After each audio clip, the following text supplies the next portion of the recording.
नाही, मुद्दा मोठा आहेच, पण तो मुद्दा सत्ताधारी आमदारांच्या बरोबर संबंधित आहे. त्याच्यामुळे विरोधी पक्षांनी जसं आता आमचे अनिल परब आहेत, आणखीन अंबादास दानवे बसलेले आहेत, आणखीन सगळे आमदार आहेत, सुनील आहेत, विलास पोतनीस होते, या सर्वांनी वेळोवेळी अगदी पुराव्यानिशी काही प्रकरणं बाहेर काढलीच ना.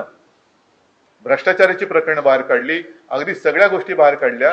तरी देखील त्याच्यावरती, म्हणून मी तुमच्या लक्षात असेल की गेल्या अधिवेशनात प्रेसशी बोलताना बोललो होतो की एक पांघरुण मंत्रालय आता मुख्यमंत्र्यांनी काढायला पाहिजे, की सगळ्यांच्या पापावरती पांघरुण घालणं आणि ते खातं त्यांनी स्वतःकडे ठेवावं. ठीक आहे, मला असं वाटतं याच्यावरती